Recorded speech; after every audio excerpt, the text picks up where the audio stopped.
d'indiquer. Nous sommes dans le 7e partage sur la vie de Joseph. On aurait pu encore continuer pendant peut-être 5-10 autres partages, mais on va conclure aujourd'hui afin de passer à d'autres thématiques. Aujourd'hui, on va prendre un sujet délicat. Nous allons parler de la délicate question du pardon. Accorder le pardon à ceux qui nous ont blessés, à ceux qui nous ont offensés.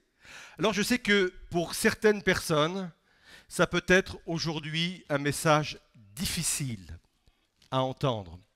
Mais j'aimerais vous dire pour votre encouragement que Dieu très souvent place les meilleures choses derrière les choses difficiles. Et si vous vous dites ce matin, ce message est difficile pour moi, eu égard à tout ce que j'ai pu vivre, j'aimerais vous dire que c'est sans doute parce que derrière cette chose difficile, Dieu a placé des choses formidables. Nous sommes tous concernés par cette question du pardon. Nous vivons dans un monde où forcément, un jour ou l'autre, nous serons blessés. Nous serons offensés. Vivre est blessant. Les relations humaines sont blessantes. Donc il n'arrivera jamais à quelqu'un de dire je traverse la vie et je ne suis jamais offensé, je ne me sens jamais blessé. Et je vais même vous dire autre chose. Non seulement vous allez être blessé ou si vous êtes blessé, mais également vous allez vous aussi blesser d'autres personnes. Ce n'est pas à sens unique. Et on ne le fait pas forcément d'une façon intentionnelle. Parce qu'on peut être maladroit dans notre façon de nous comporter, dans notre façon de parler. Parfois même, on a des périodes, des saisons de vie où on est plus fatigué que d'autres et on supporte moins peut-être les remarques et nous-mêmes, on répond d'une façon parfois agressive. Et c'est sûr, la vie, le fait d'être sur cette terre va faire qu'à un moment donné, on va être forcément blessé et que nous allons nous-mêmes forcément blesser des personnes. Il y a des offenses qui ne sont pas très importantes. On le concède facilement.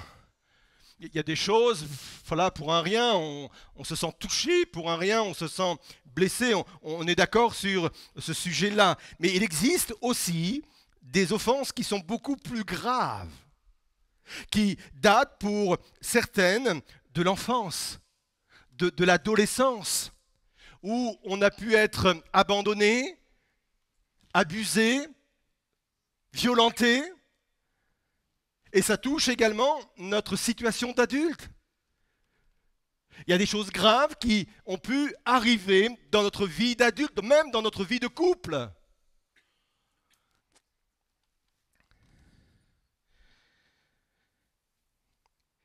C'est important vraiment de réaliser qu'on a un sujet ce matin avec le problème du pardon. Plusieurs n'atteignent pas leur destinée parce qu'ils portent les douleurs du passé. J'entends par destinée plusieurs choses. J'entends par destinée notre accomplissement. Il est dans la volonté de Dieu, il est dans le dessein de Dieu que chacun puisse être accompli personnellement. C'est Jean qui va le dire dans son épître, je te souhaite que tu prospères à tous égards comme prospère l'état de ton âme. Le dessein de Dieu, la destinée de Dieu pour mon âme, c'est que celle-ci puisse s'épanouir. J'entends par destinée entrer dans les plans de Dieu. Parce que Dieu a des plans pour chacune de nos vies. J'attends par destinée rentrer pleinement dans notre appel. Et je le répète, plusieurs n'atteignent pas leur destinée parce qu'ils portent les douleurs du passé. Et l'histoire de Joseph est très parlante sur ce point.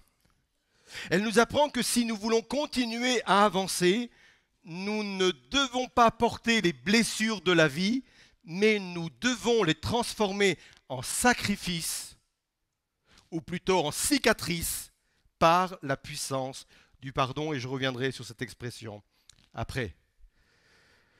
Ça fait plusieurs semaines que nous voyageons dans la vie de Joseph et nous sommes à même de dire que Joseph avait toutes les raisons d'être un homme en colère. Joseph avait toutes les raisons d'être un homme rempli d'amertume, agressif, révolté, avec de la rancune. Il avait toutes les raisons pour devenir cet homme-là. Simplement, vous vous rappelez que Joseph est né dans une famille dysfonctionnelle, avec un père qui faisait des préférences, avec des frères au nombre de 10, et je compte que les 10 les plus virulents, au nombre de 10 qui avaient de la haine à l'égard de son frère. C'est des frères qui ont été capables de vendre Joseph. On dit souvent que l'ampleur d'une blessure dépend de la proximité qu'on a avec la personne qui nous a blessés. On est capable parfois de recevoir des offenses des personnes qui nous sont étrangères, mais dans notre propre maison, des blessures qui viennent des personnes qui se trouvent dans notre propre maison, dans notre propre famille, parfois dans notre propre couple. Vendu comme esclave, on l'a vu déjà ensemble, se retrouver dans une prison à cause d'une injustice. Oui, Joseph aurait pu mal tourner. Il aurait pu devenir cet homme révolté. Mais Joseph a décidé de vivre le pardon. Alors que 22 ans après avoir été vendu par ses frères, il avait à portée de main, enfin, sa vengeance.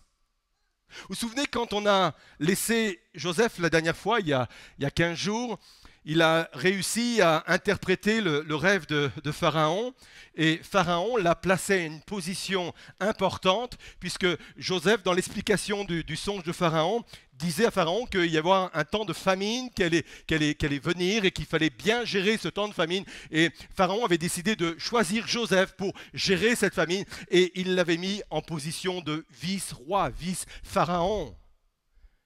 Et quand le temps de famine est arrivé, la famille de Joseph, qui était restée dans le pays de Canaan, s'est dirigée vers l'Égypte parce qu'ils se disaient, mais là, en Égypte, on va pouvoir enfin avoir de la nourriture. Et ils sont arrivés au palais de Pharaon. Ils se sont retrouvés devant Joseph. Dans un premier temps, ils ne l'ont pas reconnu.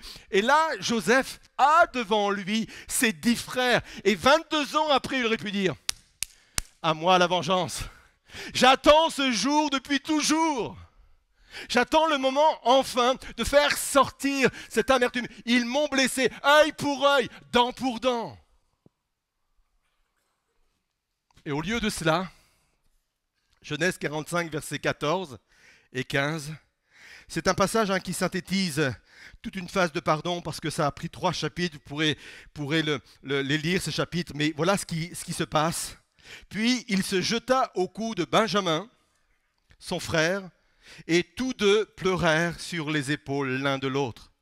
Ensuite, il embrassa tous ses frères en pleurant, après quoi ses frères s'entretinrent avec lui. Il a utilisé le pardon. Et je souhaiterais ce matin que l'on puisse décider de transformer nos blessures en cicatrices par la voie du pardon. Mais avant d'aller un peu plus loin dans cette voie du pardon, il nous faut peut-être nous débarrasser de fausses croyances sur le pardon. Et il y en a au moins 5. Je vais les citer assez rapidement. La première fausse croyance, c'est qu'on pense que le pardon, c'est oublier les choses.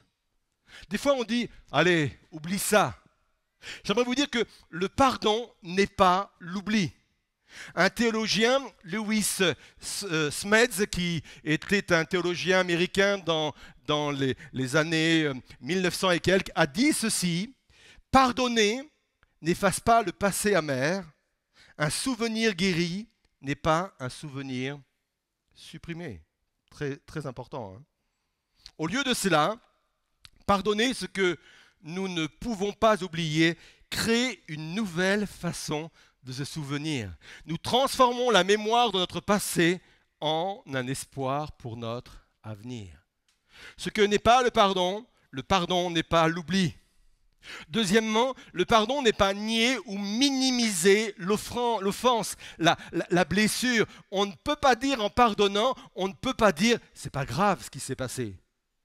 Non, il y a des choses extrêmement graves qui se sont passées, mais je décide tout de même de pardonner et nous allons voir pourquoi il est important, malgré cela, de pardonner plus tard. Troisièmement, ce que n'est pas le pardon n'est pas renoncer à la justice, c'est important. Tu peux aller en justice et pardonner. Il y a des choses graves, il y a des actes graves qui se sont produits et qui tombent sous le coup de la loi. Et Dieu n'est pas contre la justice humaine. La Bible dit même que c'est lui qui a établi les magistrats. Si les magistrats dans notre monde ont une certaine autorité, la Bible dit c'est parce qu'ils ont été établis par Dieu. Et parfois, dans certaines situations, nous sommes légitimes d'utiliser la justice de nos pays. Mais tout en utilisant la justice de notre pays, ça nous oblige tout de même à pardonner. Vous êtes là? Quatrièmement, le pardon n'est pas forcément faire confiance à nouveau. Retenez cette formule. Le pardon se donne. D'ailleurs, dans le mot pardonner, il y a le verbe donner. Le pardon se donne, la confiance se gagne. Le pardon se donne, la confiance se gagne. Et enfin, cinquièmement, le pardon n'est pas forcément la réconciliation. C'est pas parce que je vais pardonner à quelqu'un qui m'a fait mal que demain il va être mon pote. Parfois, la réconciliation n'est pas possible. Même parfois, la réconciliation n'est pas souhaitable. Et ce n'est pas parce qu'il n'y a pas de réconciliation qu'il n'y a pas de pardon. Et ça, ce sont toutes les fausses croyances que l'on peut avoir manifestées sur le pardon. Une fois que l'on a dit ça, il faut que nous comprenions également les deux types de pardon qui existent. Il y a le pardon transactionnel, vous allez voir c'est très simple, et le pardon unilatéral.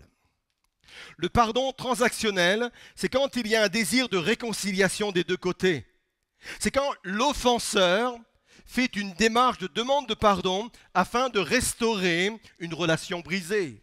Il m'a blessé, il a dit des choses qui sont mauvaises à mon égard, il a eu des actions mauvaises à mon égard, il le regrette, il se repent, il vient au devant de moi, il me demande pardon, j'accepte le pardon, et voilà, les choses se sont arrangées. Ça s'appelle le pardon transactionnel, et nous aurons parfois besoin de le vivre.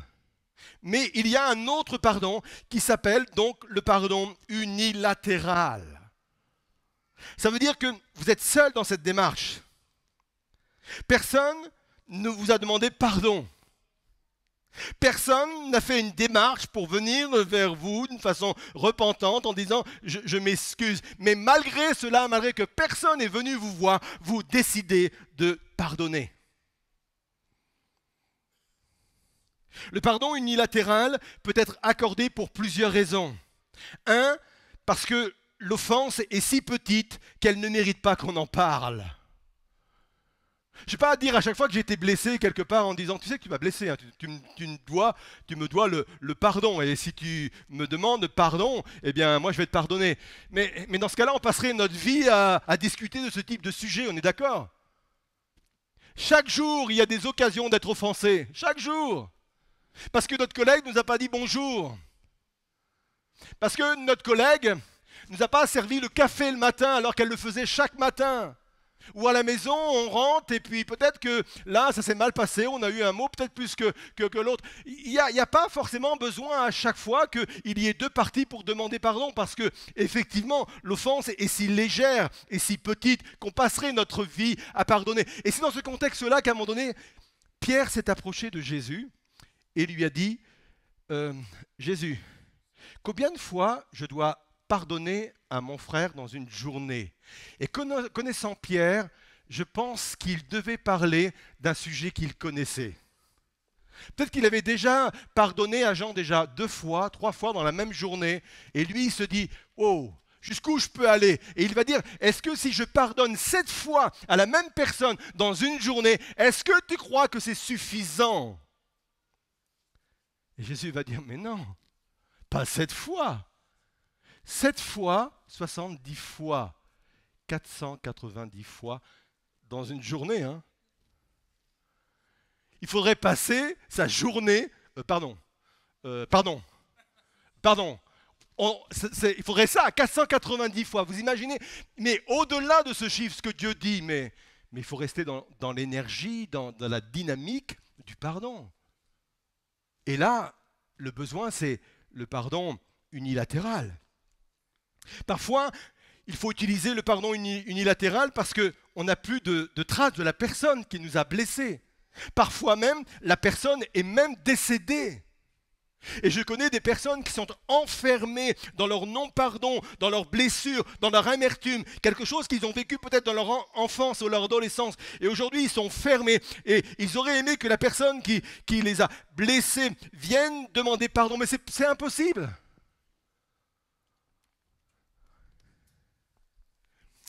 Et une dernière raison, c'est sans doute la plus importante, pourquoi il est important d'utiliser le pardon unilatéral, c'est parce que le pardon est avant tout pour moi. C'est ce que le même théologien Lewis Smedes a dit ceci. Pardonner, c'est rendre sa liberté à un prisonnier et se rendre compte que le prisonnier, c'était vous. Ça me fait penser à une anecdote à laquelle j'ai pensé, ça vaut ce que ça vaut, mais c'est pas grave. C'est juste pour faire avancer un peu l'idée. Imaginez que vous ayez chez vous un rat dans votre propriété qui fasse des dégâts et il est en train de vous pourrir la vie.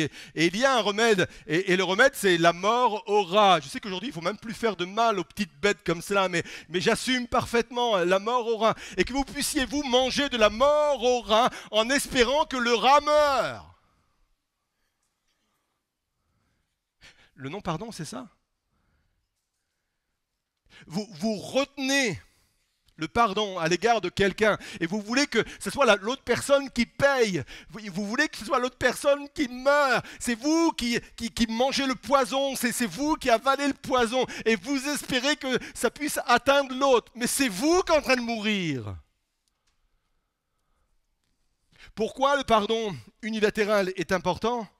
C'est parce que c'est pour vous, c'est moi qui en a le plus besoin.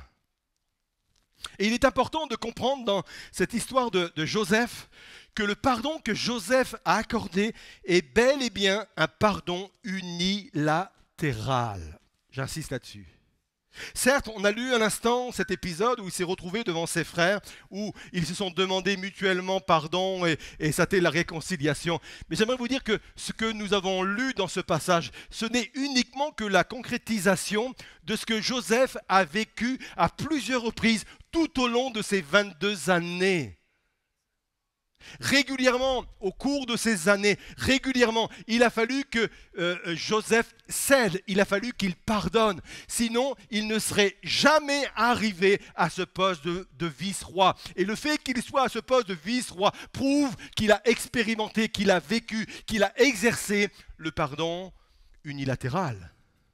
Sinon, Joseph serait retrouvé quelque part comme esclave en Égypte ou en train de croupir dans une prison. Mais c'est parce qu'il a vécu régulièrement, chaque jour, quand il est sorti de la fosse, quand il a été vendu sur le marché, quand il s'est retrouvé dans la maison de Potiphar, quand il a été accusé injustement, à chaque fois, il a fait cette démarche de pardon, Sinon, il ne serait jamais sorti indemne de tout cela. Il a su transformer ses blessures en cicatrices. Et là, je vais expliquer de quoi on parle. Il existe un exemple extraordinaire de quelqu'un qui a su transformer ses blessures en cicatrices. C'est Jésus. Et on va s'arrêter quelques instants sur son exemple en faisant cette lecture dans Jean 20, versets 25 à 27. Suivez-moi bien, c'est pas forcément évident de de voir cela dans cette lecture, mais on va le développer ensemble. Il leur dit, c'est Thomas. Vous savez, Thomas, le gars qui n'était pas là la première fois où Jésus est venu se présenter le jour de la résurrection aux disciples. Les disciples ont eu le privilège, la joie de le voir ressusciter, donc c'est facile pour eux de croire. Mais Thomas n'était pas là, peut-être pour de bonnes raisons, hein, mais il n'était pas là. Et Thomas leur dit, si je ne vois pas dans ses mains la marque des clous, et si je ne mets mon doigt dans la marque des clous, l'expression est vraiment très importante. La marque des clous. Pas dans la plaie, dans la marque des clous. J'ai des marques sur mon corps, ne serait-ce que sur mon doigt, c'est une cicatrice, j'ai la marque, mais j'ai plus de plaie. Et Thomas réclame de ne pas mettre le doigt dans la blessure, dans la plaie, mais il veut mettre son doigt dans la marque, dans la cicatrice. 8 jours après, les disciples de Jésus étaient de nouveau dans la maison. Thomas se trouvait avec eux. Jésus vint, les portes étant fermées, se présenta au milieu d'eux et dit « La paix soit avec vous ». Puis il dit à Thomas « Avance ici ton doigt et regarde mes mains. Avance aussi ta main et mets-la dans mon côté.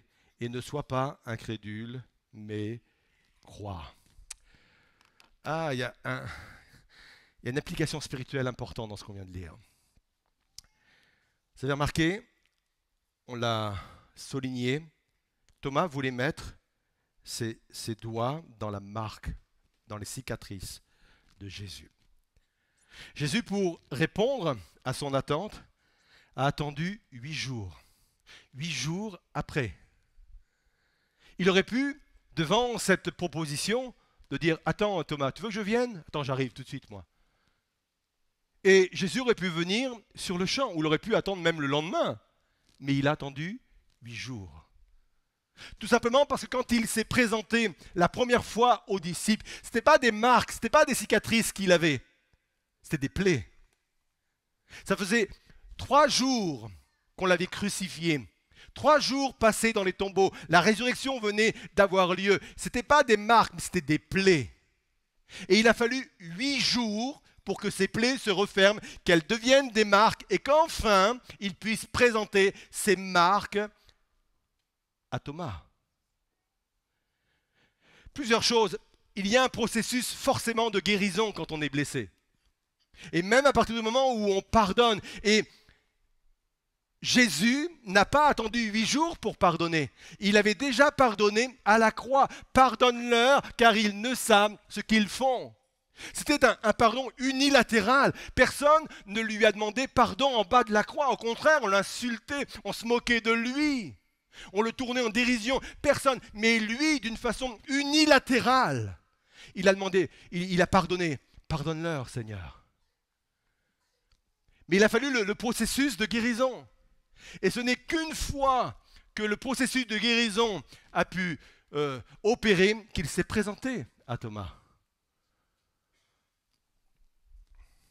Ça prend du temps. Il y a tout un travail sur soi à faire. Mais une fois que le processus de guérison a pu procéder, on peut demander aux autres de se rapprocher de nous. Suivez-moi encore. Puis il dit à Thomas, on l'a lu ensemble, verset 27, « Avance ici ton doigt et regarde mes mains. Avance aussi ta main et mets-la dans mon côté, ne sois pas incrédule, mais crois. » C'est tellement facile de se jeter ces blessures au visage des autres. C'est tellement facile. Et c'est peut-être même légitime parce qu'il y a une douleur, il y a une souffrance. Et parfois, dans nos maisons, dans nos relations, le relationnel est difficile.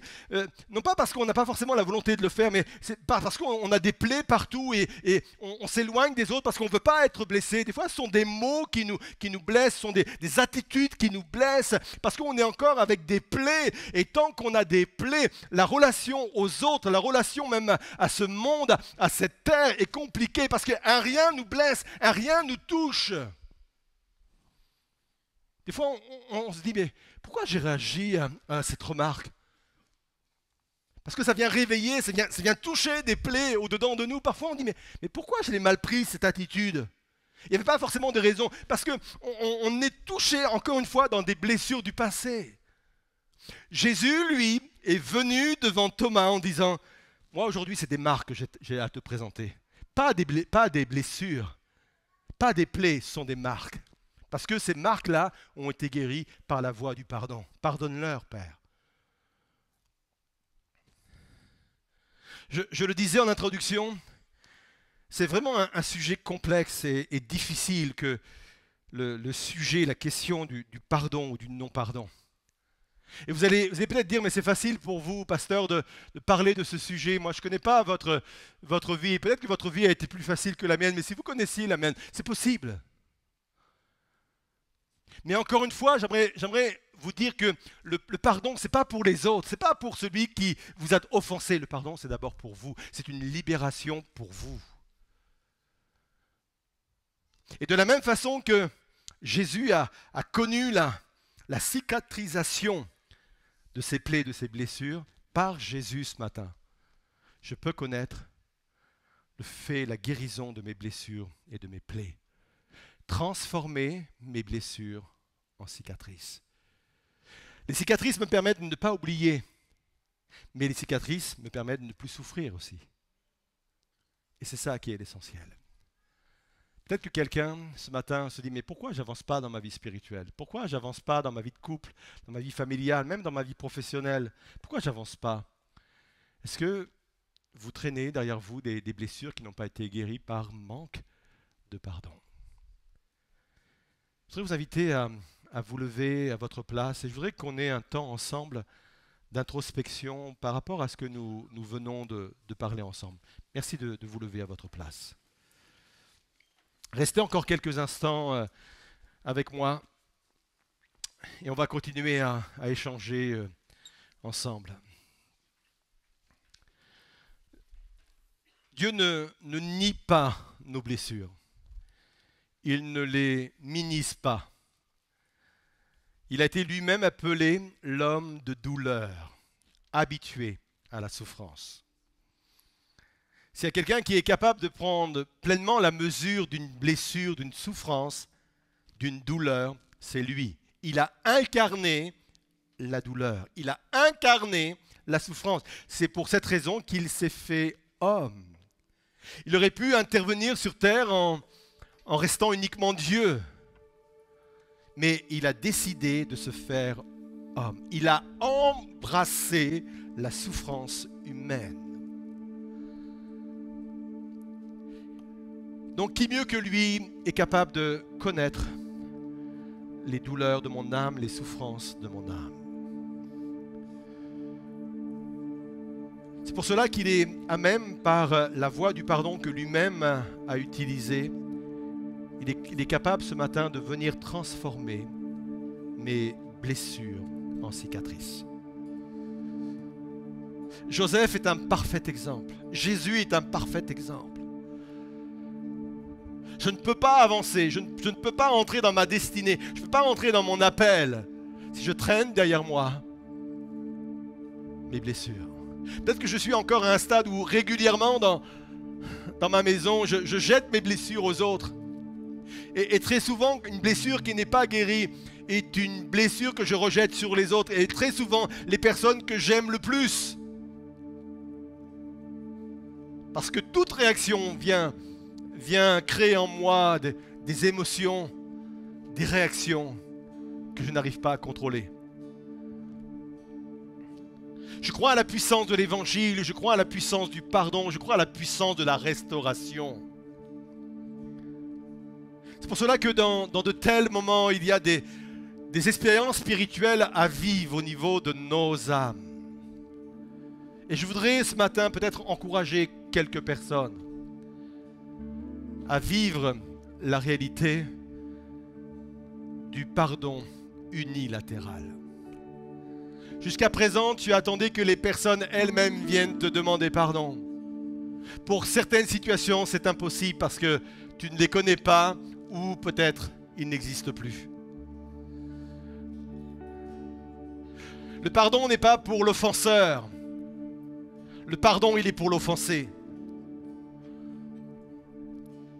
Et il y a une véritable libération à vivre ce matin, une véritable délivrance à vivre ce matin. Comme il est impossible de traverser ce monde sans être offensé, je crois que dans cet auditoire, il est impossible qu'il y ait personne qui soit concerné. Parce que nous venons de partager à différents degrés, bien entendu. Je voudrais m'adresser ce matin à ceux et à celles, y compris à vous, chers internautes, qui sont en train de batailler avec des blessures du passé, ou même qui remontent peut-être à 8 jours, mais ils sont obsédés par cette blessure et ils n'arrivent pas à s'en sortir. Et à chaque fois qu'ils y pensent, c'est comme un poison qui remonte, qui nous brûle tout à nouveau, et qui nous détruit intérieurement tout à nouveau. Et nous sommes pris au piège, nous sommes dans la prison de la rancune, dans la prison de l'amertume, dans la prison de la haine au fond de nous. J'ai besoin de passer à autre chose. J'ai besoin de laisser tout cela derrière moi et reprendre mon chemin vers ma destinée. J'ai besoin.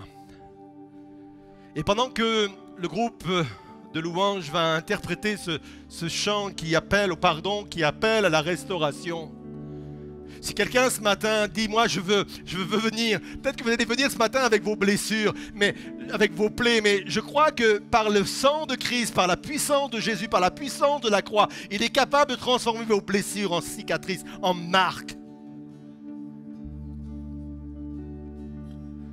Si l'appel résonne dans votre cœur, je vous demande de sortir des rangs, de descendre du balcon et de venir sur le devant, pendant que le chant va être interprété, et je viendrai prier avec vous. Et je viendrai prier pour vous. Venez, approchez-vous.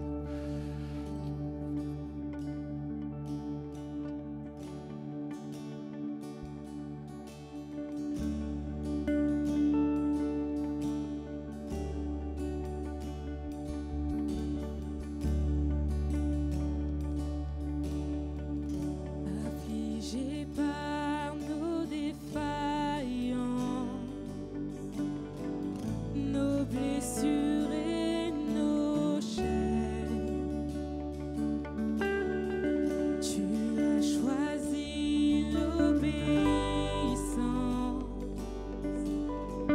jusqu'à l'ultime peine.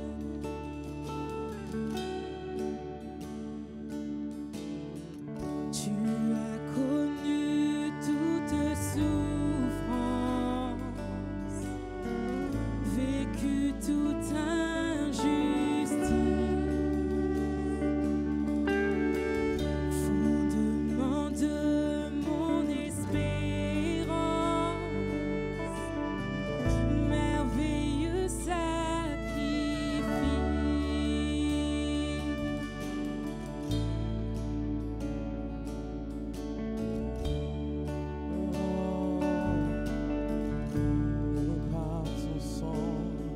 Et par ton sang versé, l'amour a triomphé. Mon cœur chantera Alléluia. Ma vie est restaurée, la haine est terrassée. Mon cœur chantera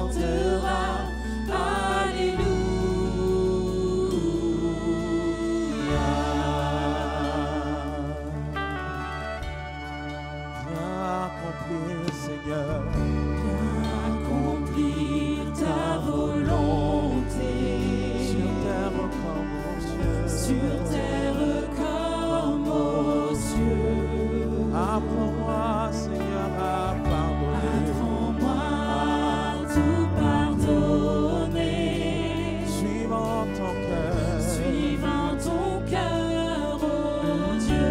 on va reprendre encore. Viens accomplir ta volonté, Seigneur.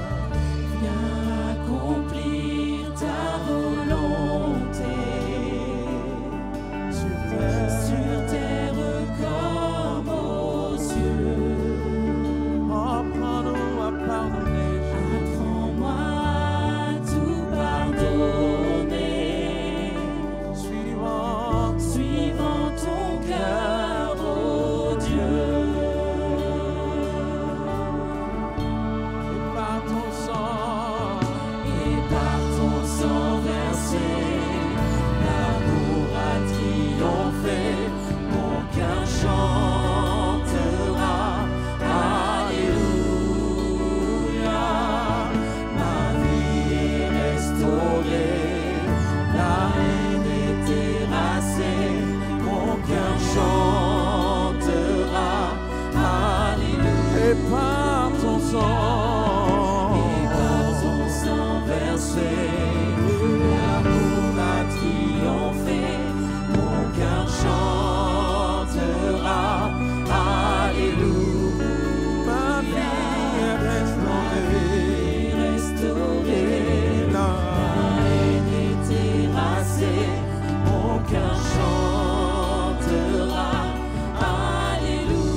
relâche la vengeance. Relâche toute amertume. Relâche. En faisant cela, tu ne dis pas que c'est pas grave ce qui t'est arrivé. En faisant cela, Dieu ne te demande pas d'oublier ce que tu as connu, tu as vécu. Mais il veut remplacer ce souvenir douloureux par un nouveau souvenir. Un souvenir qui va t'ouvrir une porte d'espérance, une nouvelle porte d'espérance. Mais relâche. Relâche le non-pardon. Relâche ce désir de voir l'offenseur payer. Jésus lui-même a dit, Dieu lui-même a dit, à moi la vengeance.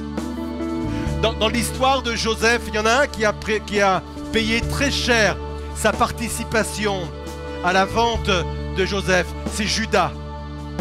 Celui qui a payé le plus cher tribut. Parce que Dieu a sans doute jugé qu'il était le plus responsable. Peu importe ce qui arrive à l'offenseur. Dieu dit, c'est moi qui me charge de cela. À moi la vengeance. Libère ton désir de vengeance. Relâche l'amertume. Et viens saisir par la foi ce matin, parce que ça demande la foi. Écoutez bien ceci. Quand à un moment donné, les disciples ont dit au Seigneur Jésus, augmente-nous la foi. Le contexte, vous pourrez le lire, les versets d'avant, c'est la question de pardonner à ceux qui nous ont offensés. Et c'est vrai que pour vivre la guérison dont vous avez besoin, dont j'ai besoin, on a besoin que Dieu vienne augmenter notre foi. Mais il le fait ce matin. Seigneur, tu viens au-devant de chacune de ces personnes. Toi, tu connais parfaitement, Seigneur, les personnes et les situations. Ils ne sont pas sous-estimés, ils ne sont pas minimisés par toi. Tu les connais parfaitement, Seigneur Jésus. Et je prie de venir avec ton baume, qui est l'huile de ton esprit, qui est la puissance de ta parole, que tu viennes, Seigneur, guérir ces plaies, ces blessures. Seigneur, je veux voir des marques uniquement, je veux voir des sacrifices. Je ne veux plus voir, Seigneur, de plaies vives, de blessures vives, qui font réagir, qui font souffrir, qui font même surréagir, Seigneur. Et nous voulons proclamer ensemble ce qui va être maintenant chanté, que le Dieu que nous servons, c'est le Dieu de la restauration. Vivez votre restauration, vivez votre relèvement, vivez votre guérison maintenant. Saisissez-la par la foi.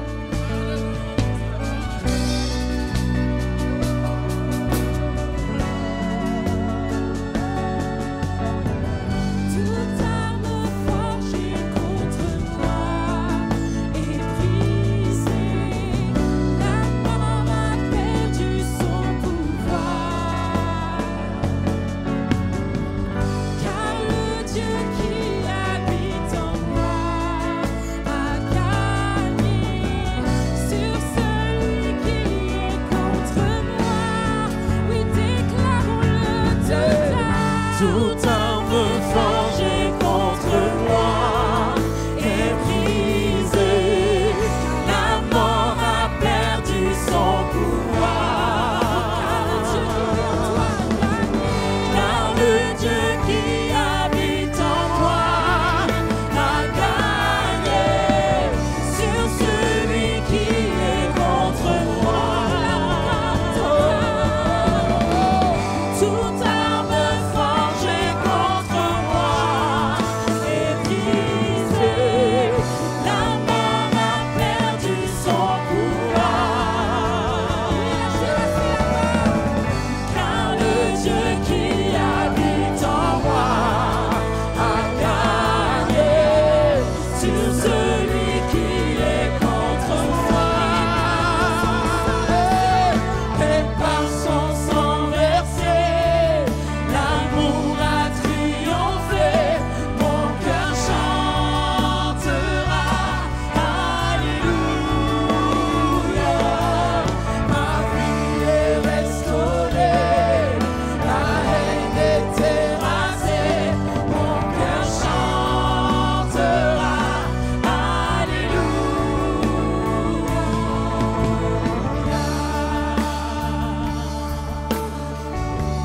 Vous allez rentrer maintenant dans un processus de guérison. Dans les jours qui vont venir, vous allez être vous-même étonné que les sentiments de ressentiment, les émotions de ressentiment vont partir. Entre le moment où Jésus a été crucifié, 3 jours dans la tombe et 8 jours après, il a fallu 11 jours pour qu'il y ait une restauration, pour qu'il y ait une guérison, pour que les blessures et les plaies se transforment en marques, en cicatrices. Je crois au processus de guérison qui s'amorce dans votre vie. Je crois au processus de restauration. Je crois au processus de la plaie qui se referme dans votre vie maintenant. Ça va se passer. Dieu va vous étonner dans les jours qui vont venir. Il va vous étonner dans la semaine qui va venir. Des ressentiments vont partir.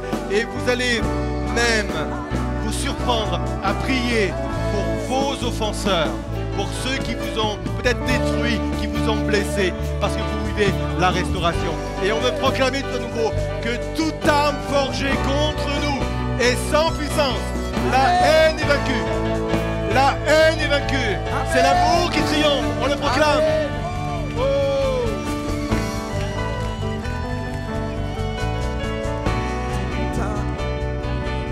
Nous disons toute arme forgée contre moi.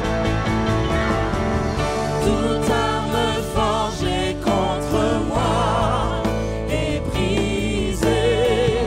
La mort a perdu son pouvoir. Car le Dieu qui habite en moi, Car le Dieu qui habite en moi a gagné sur celui qui est contre toi.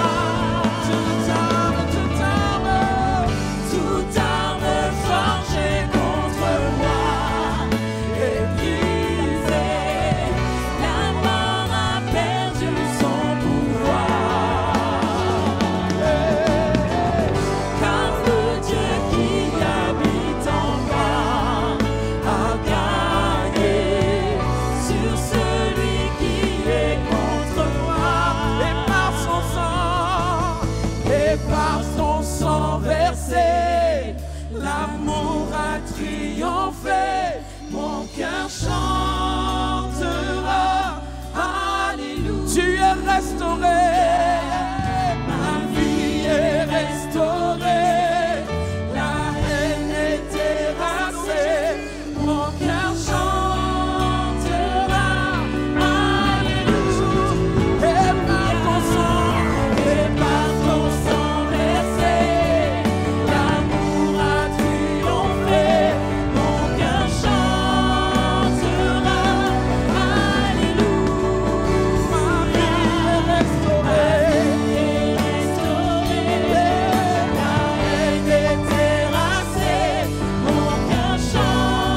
ma vie est restaurée. Ma vie est restaurée. Ma vie est restaurée, la haine est terrassée. Mon cœur chantera, Alléluia. Amen, Seigneur. Amen. Vous pouvez reprendre place. On va chanter pendant que vous retournez à votre place. Vraiment avec l'Église. Ma vie est restaurée. Son sang versé, la vie a triomphé. Mon cœur chantera, Alléluia. Ma vie est restaurée, la haine est terrassée. Mon cœur chantera, ma vie est restaurée. Ma vie est restaurée, la haine est terrassée. Mon cœur Ma vie est restaurée. Ma vie est restaurée. Ma vie est restaurée, la haine est terrassée. Mon cœur chantera,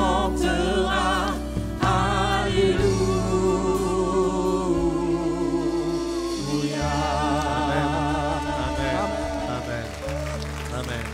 Vous pouvez prendre place. On vit dans une société qui bascule progressivement vers la violence.